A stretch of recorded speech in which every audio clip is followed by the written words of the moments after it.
문재인 대통령이 국정원과 검찰, 경찰 개혁을 논의하는 회의를 열고 권력기관 개혁에 고삐를 당겼습니다.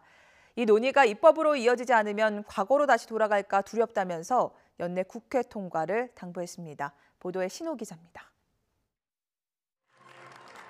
문재인 대통령이 청와대에서 권력기관 개혁 전략회의를 주재했습니다. 국정원장과 법무부 장관, 행안부 장관은 물론 국회 사개특위 위원장 등 사법개혁 관련 인사 50여 명이 참석했습니다. 문 대통령은 권력기관 개혁을 위해 그동안 기울인 노력을 평가하면서도 국민의 눈높이는 더 높다는 점을 강조했습니다. 국민이 만족할 만한 개혁은 아직 이루어지지 않았습니다.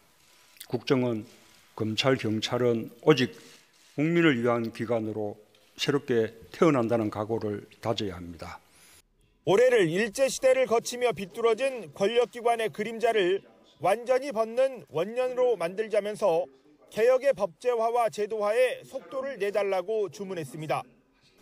국정원 개혁법안, 공수처 신설 법안과 수사권 조정 법안, 자치경찰 법안이 연내에 국회를 통과할 수 있도록 내성적으로 임해 주실 것을 간곡하게 당부드립니다. 특히 법제도 개혁까지 가지 않으면 권력기관이 다시 돌아갈지 모른다는 것이 두렵다며 법안 통과를 위한 입법 전략회의를 제안했습니다.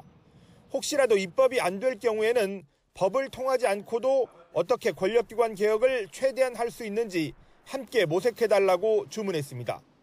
법률 개정 전이라도 법무부와 검찰이 협의해서 스스로 자신의 직접 수사권을 제한 작동시킨다. 이런 취지로 이해하시면 좋겠습니다.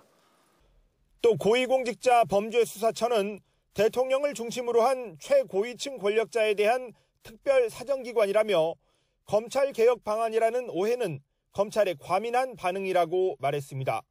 수사권 조정에 대해서도 검찰이 영장 청구를 매개로 경찰 수사를 지휘할 수 있기 때문에 불만 가질 필요가 없다면서 내후년 자치경찰제와 동시 시행이 추진되도록 하라고 주문했습니다.